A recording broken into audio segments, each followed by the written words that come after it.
Batting करते हुए ही मिलेंगे। लोगों को लगता वो कभी आउट नहीं होंगे। हर मैच में उनसे सेंचुरी की उम्मीद की जाती।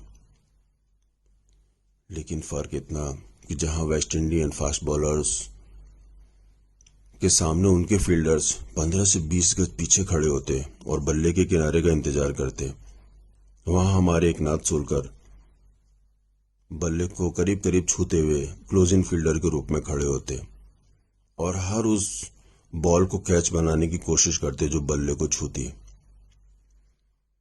70 के दशक में आगे आने वाले थे करसन घावरी, मदन लाल, चेतन शर्मा, मनोज प्रभाकर, जो धीरे धीरे भारतीय टीम में एक फास्ट बॉलर्स का टच लाने वाले थे। 75 आते आते विश्व क्रिकेट पर वनडे क्रिकेट का आगमन हुआ, लेकिन हम अभी इसके लिए तैयार नहीं थे।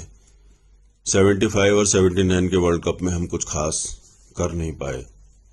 उसका कारण यह था कि हमने अपने जिन खिलाड़ियों से हमेशा उम्मीद रखी कि वो 2-3 दिन तक लगातार क्रीज पर रहेंगे, ओवर दर ओवर खेलते रहेंगे, मैच के आखिरी दिन बचे हुए ओवर निकालकर टीम को जिता देंगे या मैच को ड्रॉ करा लेंगे।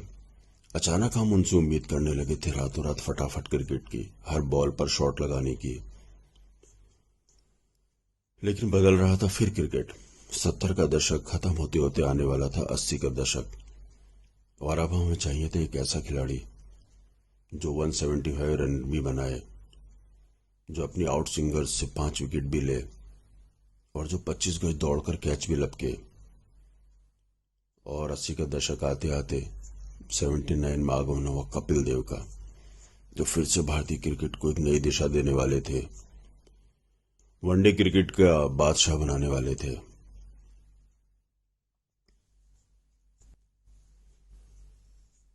'83 का वर्ल्ड कप आते आते कपिल देव की नई टीम बनने लगी थी।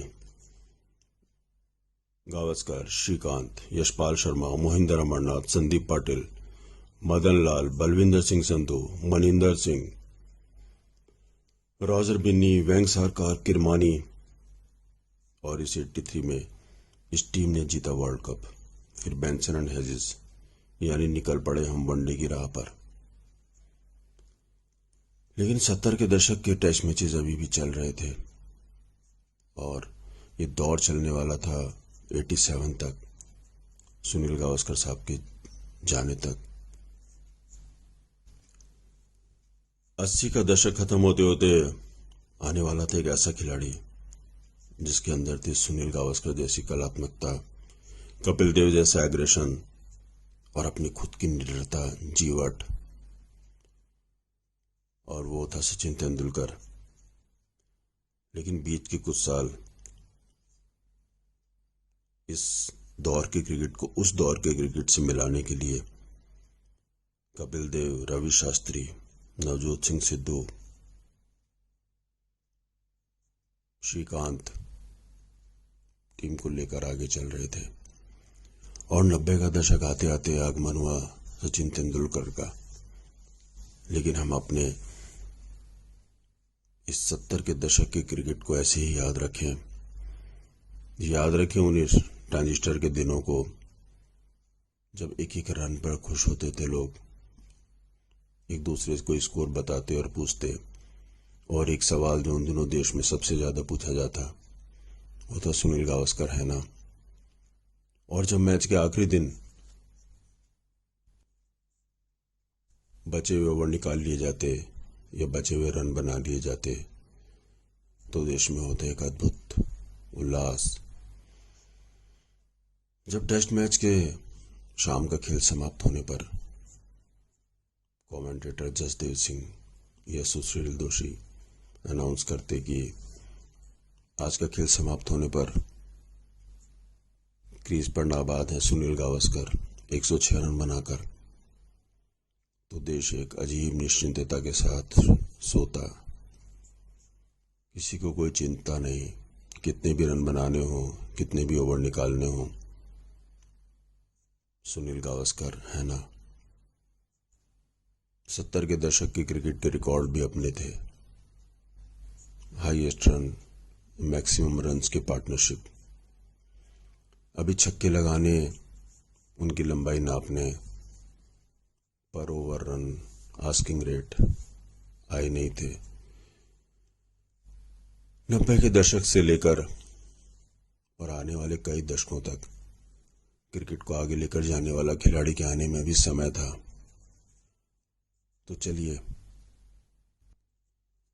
याद किए जाएं सुनील गावस्कर के उस दौर को, उस निश्चिंतता को, उस बेफिक्री को जो उनके नाम के साथ जुड़ी थी।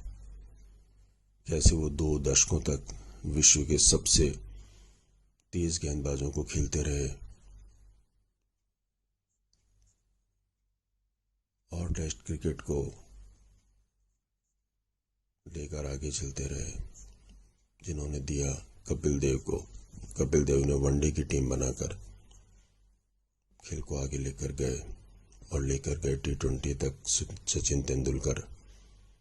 आगे आने वाले हिस्से में बात करें वनडे क्रिकेट की और फिर T20 की, लेकिन चलिए याद रखें सुनील गावस्कर को, 70 के दौर की क्रिकेट को, उस बेफिक्री को, उस सुकून को, उन सर्दियों के दिनों को, उस रेडियो की कमेंट्री को, उस इमेजिनेशन को, उस क्रिकेट को।